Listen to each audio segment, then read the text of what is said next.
Alors, est-ce qu'il faut créer une entreprise ou chercher un emploi au Canada après votre arrivée, donc après avoir obtenu votre confirmation de résidence permanente? Donc, est-ce que vous devez chercher un emploi ou est-ce que c'est mieux de créer une entreprise? C'est souvent un dilemme pour beaucoup de nouveaux arrivants, surtout lorsqu'on cherche l'emploi et que ça met du temps à arriver. Ça fait partie des questions qu'on se pose. Voilà. Donc, on est partagé souvent entre, vous voyez, l'incertitude liée à la trouvaille d'un emploi, et puis l'autre incertitude que crée un peu, vous voyez, créer une entreprise, c'est comme un coup de poker. Est-ce que ça va marcher? Est-ce que ça va pas marcher? Donc, on va voir un peu des pistes de réflexion par rapport à ça. Voilà. Donc, n'hésitez pas à vous abonner à la chaîne parce qu'il y aura beaucoup de vidéos de réflexion comme celle-ci. Et voilà, activez la cloche de notification. Donc, on va commencer par le contexte de l'immigration au Canada parce qu'il faut toujours commencer par là. Voilà. Donc, le Canada est un pays accueillant pour les immigrants avec de nombreuses possibilités professionnelles. Donc, une fois que vous arrivez, il faut vite vous poser la question, comment je vais gagner ma vie? C'est une question qu'il faut poser rapidement parce qu'on est dans un pays où le coût de vie est assez élevé. Donc, il faut vite décider. Il faut pas perdre de temps. Et puis, il y a deux options qui s'offrent. Est-ce qu'il faut intégrer le marché du travail comme salarié ou est-ce qu'il faut se lancer comme entrepreneur, créer une entreprise? Donc, il faut se poser donc les bonnes questions. C'est très important de se poser les bonnes questions. Et avant de décider donc, vous demandez quelle est la bonne piste et réfléchir correctement. Donc, vos compétences, votre réseau, votre capacité d'adaptation, vos ressources financières et votre tolérance au risque vont influencer grandement ce choix-là que vous allez faire. Donc, ce n'est pas seulement une préférence. Vous n'allez pas juste faire un simple choix, mais c'est un choix stratégique qui peut influencer votre avenir à long terme au Canada. Donc, ça, c'est une décision qui ne se prend pas à la légère. Et puis, il faut vraiment s'asseoir et puis peser le pour et le contre de chaque option. Voilà. Donc, voyons d'abord comment ça se passe pour chercher un emploi. Voyons les avantages. Donc, on va voir les avantages d'être salarié, de trouver un emploi salarié. Ça permet une certaine stabilité. Vous voyez un peu, vous avez un salaire stable, un revenu stable et régulier. Vous vous intégrez rapidement. Donc, ça permet quand même, quand vous trouvez du travail à votre arrivée, vous avez vite un salaire. Ça vous permet de vous intégrer rapidement. Et puis, vous avez un accès direct aux ressources locales. Voilà, de la ville ou du secteur où vous êtes installé.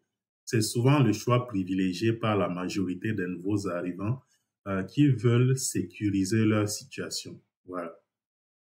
Donc, ça a quand même des avantages de trouver vite un emploi quand on arrive au Canada. Voyons maintenant quelques inconvénients d'être salarié. C'est pas toujours facile, hein. Ça, il faut dire ça. C'est pas facile toujours. Les diplômes étrangers, par exemple, ne sont pas toujours reconnus au Canada. C'est pas tous les diplômes.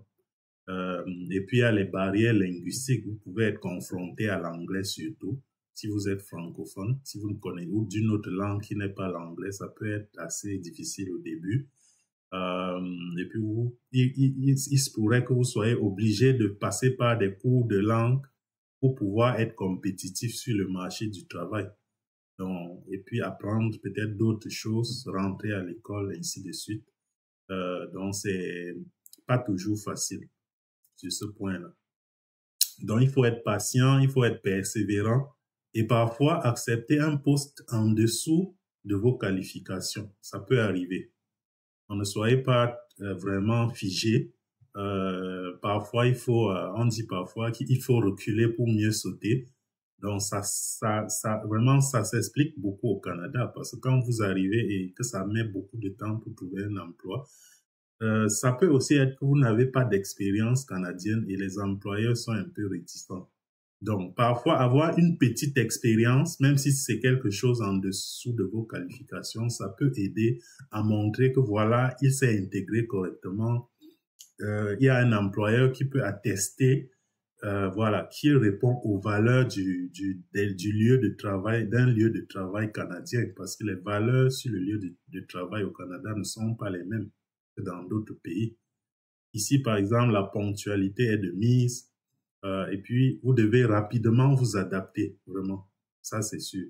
Donc, il faut être persévérant et prêt à accepter des petits jobs même parfois pour vous faire une expérience canadienne et puis après, passer aux choses sérieuses. Voilà, ça peut arriver que vous soyez obligé de passer par là. Voilà. Voyons maintenant les avantages de créer une entreprise, d'avoir une entreprise à vous. Comme vous savez, l'entrepreneuriat, ça offre une belle opportunité hein, pour ceux qui ont une idée claire ou une expertise qu'ils veulent valoriser. Donc, le Canada encourage l'esprit entrepreneurial avec plusieurs programmes de soutien. Et cela permet aussi plus de liberté pour vous. Et puis, vous avez quelque chose à votre image. Donc, vous avez beaucoup de liberté, vous prenez les décisions. Vraiment, c'est l'idéal. C'est l'idéal d'avoir votre entreprise à vous quand vous arrivez au Canada. Mais ça représente aussi des défis. Ça représente des défis que vous devez surmonter.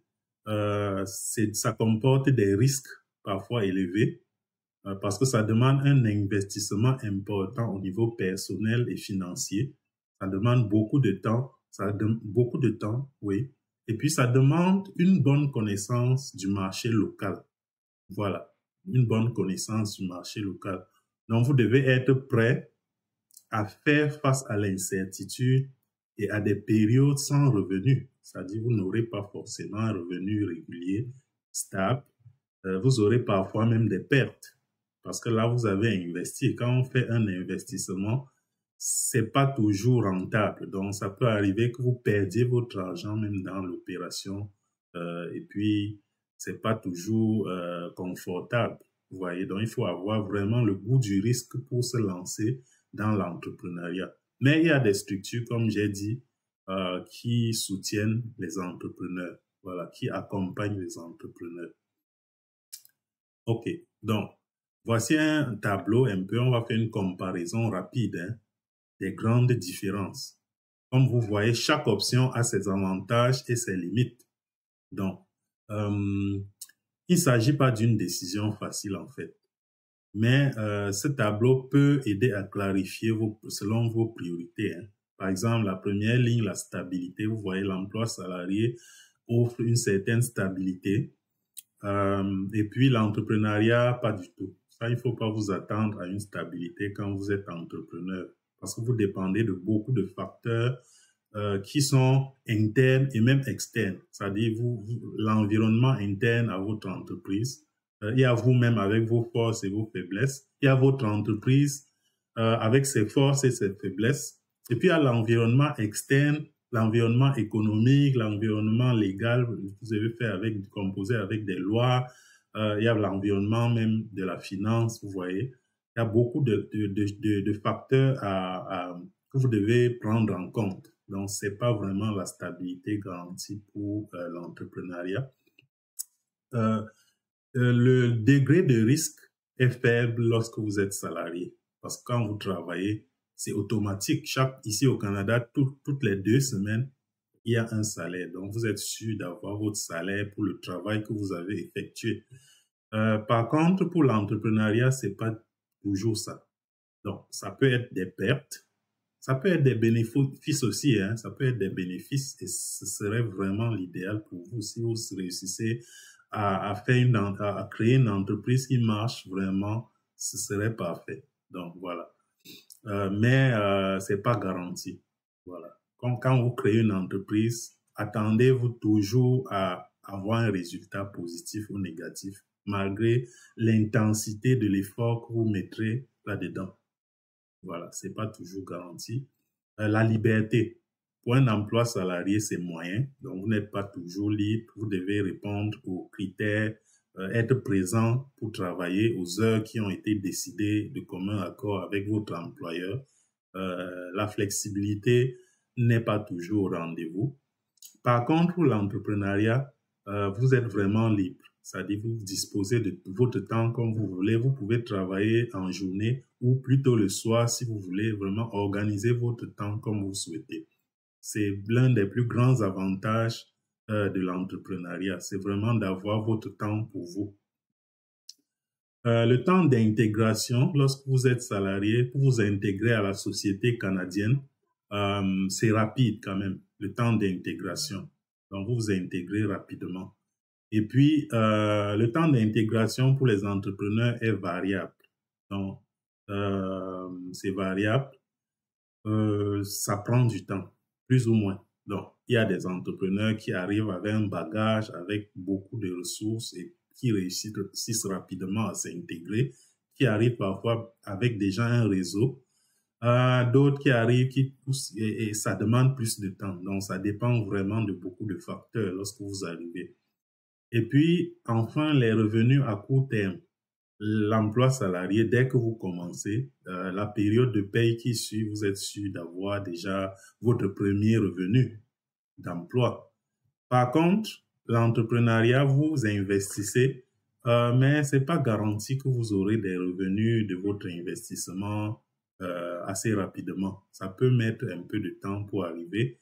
Et c'est pour ça qu'entreprendre, c'est aussi être patient et savoir s'asseoir pour faire le point de temps en temps, ajuster le tir.